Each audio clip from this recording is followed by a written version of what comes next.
Canada, and then with the G7, and now the president has been saying zero tariffs, zero subsidies.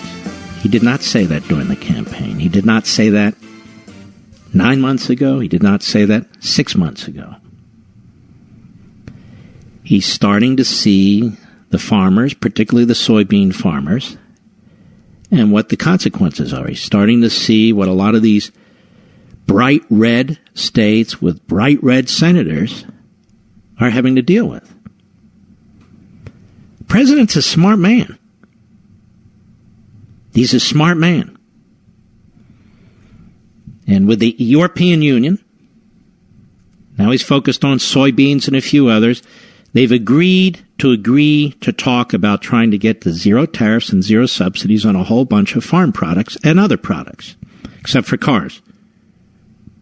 That wasn't the president's position 12 months ago, 6 months ago. The president's position was steel's being dumped into the country. We need to build up our industrial base and things of that sort. That's okay. This is good news. It's not bad news. It's good news. Zero tariffs. Zero subsidies. That's something we've been saying on this program now for a long time, and I've taken a hell of a lot of heat from leftists and populists. Even yesterday, we had a ton of farmers calling this program saying they are furious about what's taking place. And it's good that the White House is listening to this program. You know, we have senators' offices contact this program when I'm done, do we not, Mr. Producer? We want to talk about Kavanaugh. We want to talk about tariffs. I'd be running senators in and out of here and congressmen in and out of here all day long. So I'm very, very, limited in what I do in that regard. I'm not opposed to it. I'm just saying I'm not going to turn this into GOP radio. But the position I've been taking on tariffs has been the minority position. People have surrendered to this notion of nationalism, populism, tariffs, protectionism, sounding a lot like Bernie Sanders. Well, today, the president did not sound like Bernie Sanders. Same with the G7 in Canada. Zero tariffs and zero subsidies is an embracement of capitalism. All right. I'm on it. Let me see here. Here we go. Now, it's the middle of the night. You're tossing, turning, covered in sweat. You could run the AC or a fan and try and keep cool.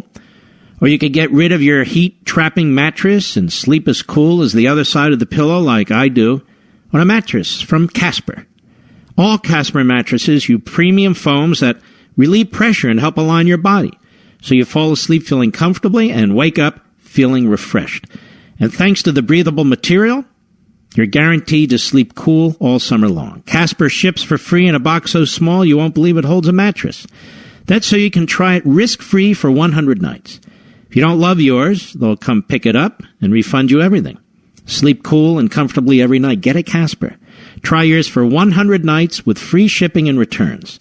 Go to Casper.com, use code MARK, and get $50 towards the purchase of select mattresses. That's Casper.com, code MARK.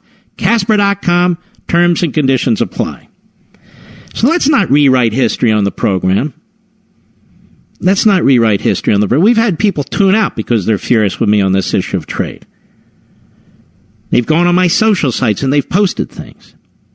Don't you want to protect this industry? Don't you want to protect that industry? The best way to maintain our industrial heartland, to expand our economy, is not through tariffs and subsidies. Call it a negotiating ploy, call it whatever you want. The lower, the better. The elimination of them, better yet. I'll be right back.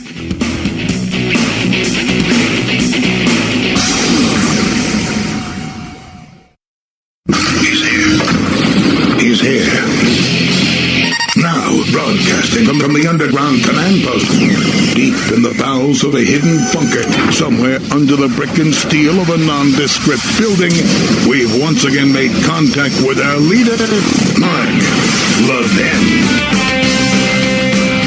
Hello, everybody. Mark Levin here. Our number 877-381-3811. 877-381-3811. I am feeling good with the president working towards zero tariffs and zero subsidies, at least with respect to the EU and with respect to some products and so forth. It's a good thing. It's an adjustment.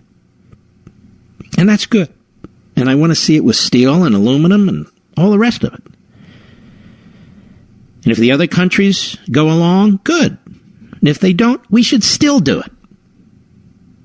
Given the amount of resources from these other countries that will pour in here from other companies, from their financial institutions. As I say, think of it as water. That's how money flows. That's how money flows. And money will flow in the areas where it is most productive. So I see this as a very positive step. Now, I want to go back to the hype surrounding this Michael Cohen and the tape and Trump and whether he set up a company and so forth and so on. I understand from Martha McCullum watching briefly during the break that the senior judicial analyst at Fox, Judge Napolitano, who is a very bright, nice man, said this could be civil fraud. I didn't hear him say that. If he did, it's ridiculous. Civil fraud against whom? It's not a campaign violation. No more than an authority than the former chairman of the FEC made that abundantly clear. And we've done this repeatedly now. He was involved in formulating the regulation and interpreting it. And that was the position of the FEC. So, if no campaign money was used, if in fact there was a payment, and I don't know that, but if there was a non-disclosure agreement with cash, with a check, with euros, with the gold bullion, it's of no consequence.